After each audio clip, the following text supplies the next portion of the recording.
What's going on, guys? I've got a very special battle for you today. This one's going to be against another Twitch live streamer, Jodie. Casual Jodie. I'm going to link his Twitch in the description below. As you can see, his team is very OU orientated. It's got the Talonflame threat, the Greninja threat, the Garchomp threat, and of course the worst threat of them all, the Rotom Wash threat. The biggest threat ever, the Will-O-Wisp. Will-O-Wisp, please don't annihilate my team. This is what I was saying before the match. So as you can see, I'm using this Musketeer team once again. I did not expect to win this battle, honestly, because that team's really strong, and my team's not, basically. So let's just get this on the way. I'm always going to start with Cobalion with this team, because there's no other solid start unless I'm 100% sure I know what they're going to start with. I wasn't really sure here. I know he could have gone out into Tyranitar and started with Stealth Rocks, but that would have been a very obvious play, so I did not decide to do that. I decided to go with the safe Cobalion plays. So he's gonna go into this Rotom Wash. This Rotom Wash is gonna try get some Will-O-Wisps off, as Rotom Washes do. Anyway, I get this free Stealth Rocks off, which is brilliant. He's gonna go for Hydro Pump. Hydro Pump is going to hit, but it's not gonna do as much. It's gonna do nowhere near as much damage as I thought it would originally do. This Cobalion has no special defense EVs, yet that only did like 40%, if that. So yeah, that was a garbage ass. Hydro Pump. Now I swap into Virizion now, because I know this Rotom Wash ain't gonna be doing jack shit to any of my Pokemon without the Will-O-Wisp anyway. So I go ahead and start to taunt and set up screens here. I go for taunt just to be safe, because if that Rotom stayed in and he started Will-O-Wisping, that would have been the end, basically. So I go for taunt here. Like, fortunately, Venusaur is not really an attacking Pokemon, so it saves me from the hassle of trying to make this thing avoid using Synthesis and Leech Seed and of the likes, basically. But later you'll find out the only non-attacking move this Venusaur actually has is Synthesis. So that's pretty interesting. I go ahead and set up screens here. Set up screens mainly because, you know, why not? It's gonna save me HP. It's gonna make my my sweeping Pokemon less easy to kill, which is really good. So I go ahead and set up Reflect now as well. Now this Tyranitar set was freaking weird, man. Like you'll see later in the battle, it's so weird, this Tyranitar set. I don't like this set at all. But yeah, Jodie is running it, so yeah. Now he's gonna go for Earthquake here. I believe he's gonna go for Earthquake. Earthquake with a sorry, he goes for Crunch. Okay, that's even worse. Crunch with Reflect up. Like, really? That's not gonna do anything.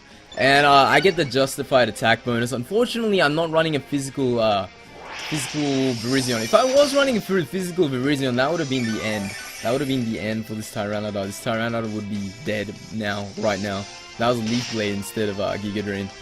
So he withdraws Tyranitar here. He's knowing that he can't do anything to this Virizion, so he's just gonna go into his Ace card. This is the Ace card, the Talonflame. My whole team's fighting. This Talonflame just Brave Birds my whole team. Brave Bird. My whole team will get wiped out if he gets lucky. So I go for Taunt here. I think I went for Taunt just to prevent him from roosting and stuff like that. I believe he was actually running that Roost set. He just got taunted, so he couldn't actually end up using Roost. Anyway, I don't know why he didn't go for Brave Bird here, but I managed to get some free damage off with Giga Drain before I do end up dying. I'm guessing he was thinking I was gonna swap into something else that would sort of eat up that Brave Bird. But I mean, like, flying is neutral on every single member of my team anyway, so he might as well just go for Brave Bird. But anyway, for whatever reason, he goes for Flare Blitz. So that Talonflame is going to take quite a bit of recoil damage, which is brilliant for me, because that means this thing is going to become easier and easier to kill as time progresses on.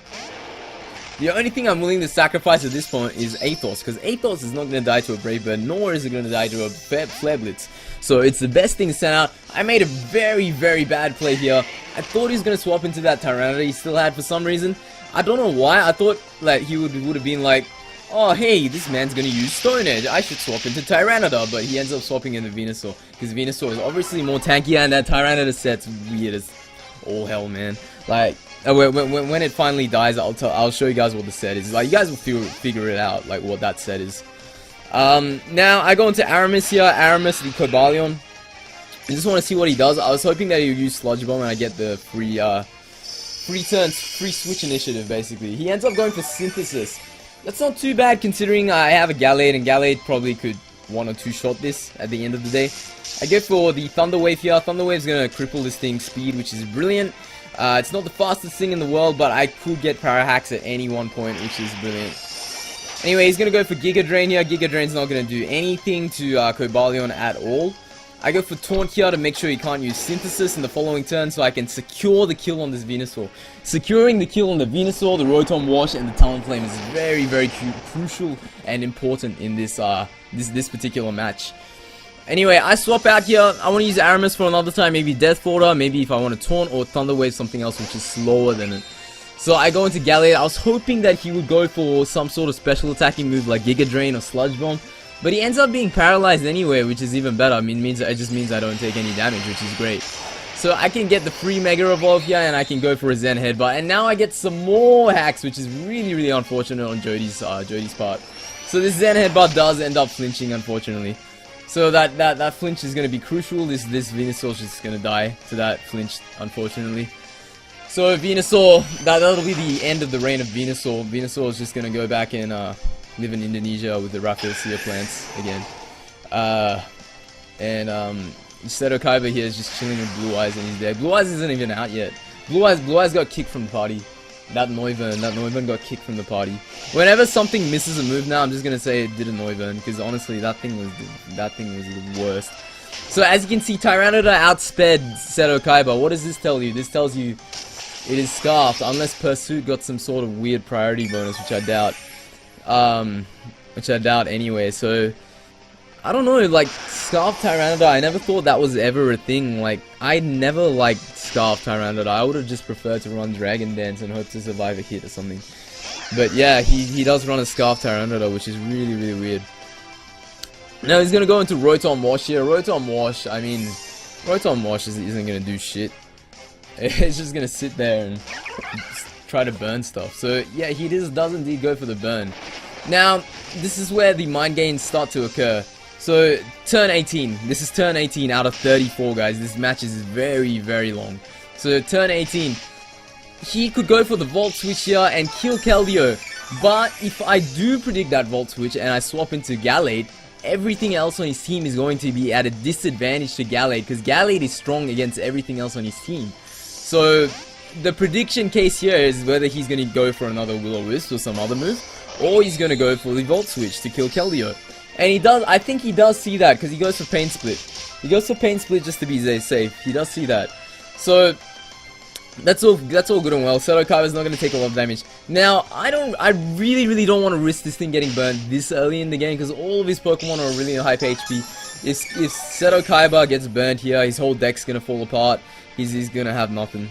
He's just going to be dead weight on my team. This is what happened in a battle I had with Wally on his stream.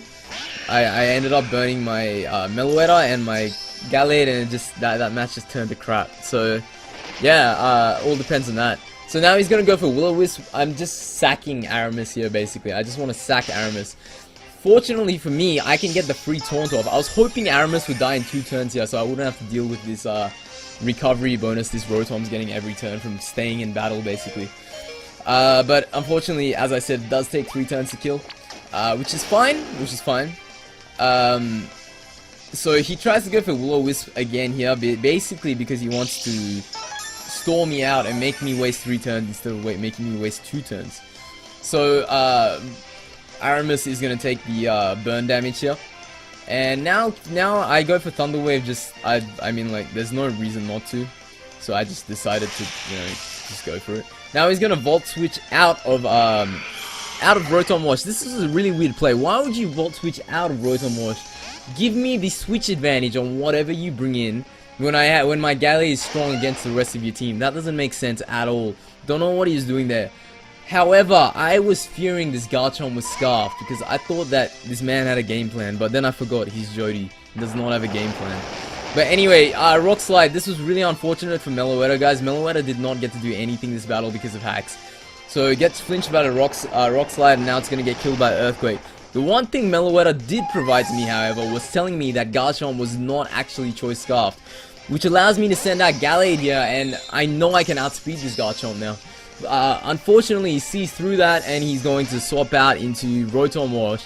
I should have went for Drain Punch as well, but it's too much of a reward of him staying in for me not to swap out of Ice Punch, because I do still have Keldeo, if you guys remember.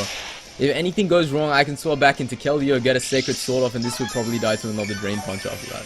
So all is well with going for that Ice Punch. And it did a bit more than one of his leftovers recovery anyway, so that's fine. I go for the very risk. I needed to make plays at this point. I couldn't keep playing it safe. Needed to make the plays at this point. So I made the very risky option of going for Drain Punch. If you went for Will-O-Wisp, I would have been done. My battle reign would have been over. Seto Kaiba needs to go home. No championship for him this year. Yeah, so that was really risky. Didn't really pay off in the end because he ended up using Pain Split anyway. Using human psychology, I know he was just testing the waters with that Pain Split. So I knew he was going to go for the Will-O-Wisp the next turn, which indeed he does. He does go for that Will-O-Wisp. So now I know, now I get that free switch in on Keldeo, and now I can go for the safe Secret Sword, get some damage off on this Rotom, and at the end of the day, even if Keldeo dies here to some Volt Switch crap or something, this Rotom Wash is going to die to a Drain Punch after it comes back in. If it did Volt Switch. If it didn't Volt Switch, I can get off another Secret Sword on Keldeo, on Rotom, which is brilliant. I don't know why he wants to keep this Rotom so bad, but yeah, he really does, so he actually ends up swapping out of it, and Keldeo does not secure the kill on the Rotom, unfortunately. Keldeo does manage to score himself a kill this match, so Keldeo, well played. Good job, Keldeo, good member of the team. Same with Cobalion. Cobalion did a lot this match. It put up rocks, the rocks were crucial in this match, especially for the Rotom Wash. So Cobalion did a great job. Put up rocks, Thunder Wave the Venusaur, taunted 2-3 things maybe. Like, Cobalion was brilliant this game, I've got to admit. I'm going to do a bit of damage with that Secret Sword. I'm going to go for the safe Hidden Power here to take off this Garchomp. I am going to outspeed because 108 space speed is faster than whatever Garchomp's is, which is like 95 or 100, I can't remember. One of the two, or somewhere in that general range of numbers. Yeah, so Keldeo is going to go down to the Life Orb damage, which is fine. Keldeo did a pretty good job this battle, so I'm happy with that. The only thing that didn't really do anything this battle was Meloetta, and that was unfortunate. It could have probably done something. That was mainly due to the, of course, the hacks going on with the Rock Slide and Earthquake. So Talonflame's gonna come out again. That's the thing. I don't know why he swapped that out. What was the point when it's gonna come in and die to rocks when you don't have a spinner? That was really weird. So at this HP range, I know Drain Punch is going to be able to kill. If I really wanted to make sure, I could have gone for the Zen Headbutt, but I would have preferred that HP recovery since Seto Kaiba is not really on the higher range of HP values at that point in the game. So I do go for the Drain Punch, take it a bit risky, but that's fine. I mean, like, the worst that could have happened was he's going to rest and he's going to go back to full HP, and then I'm going to have to rely on some serious luck to win. Now, I thought this Greninja is going to go down fairly easily, but it doesn't. It uses Gunk Shot, and this is going to make Drain Punch, which I used, ineffective against it. And that Gunk Shot does way too much. Gunk Shot is OP, like, I'm not even kidding. 100 base power, 20 power, plus stab, plus poison. Poison is a really valuable type with fairies running around everywhere. Like, Greninja is just too strong now. I go for Shadow Sneak here to get off some quick damage, because I know he is going to kill me this next turn. Which is unfortunate. He goes for Ice Beam, that's going to take out Gallade because this Greninja is Life Orb. Now note at this point, Greninja does survive with a pixel of HP, but no matter what he did, he's not going to outspeed my choice Terrakion. So even if you went for a Shadow Sneak and I locked into close combat, that Shadow Sneak is going to hit Terrakion, and he's going to take Life Orb damage, and that is essentially going to win me the game. So at this point, it was already a good game. But, yeah, that was a really well played match. I like that Greninja, small little Greninja play at the end. That was pretty cool. The Rotom Wash, Keldeo and Mega Gallade play in between was really good. This entry play with Cobalion was also excellent. The only thing that did not get to shine that match was actually Meloetta, which is unfortunate. But the rest of the team really pulled through in this match, which is brilliant. It was a really balanced match, really fun match, as I mentioned to Jodie, and a match I wanted to share with all of you guys. So guys, please do remember, comment, subscribe, like, share this with your friends, check out my other videos which will show up in a bit, and I'll see you guys all in a future video. Thank you for watching.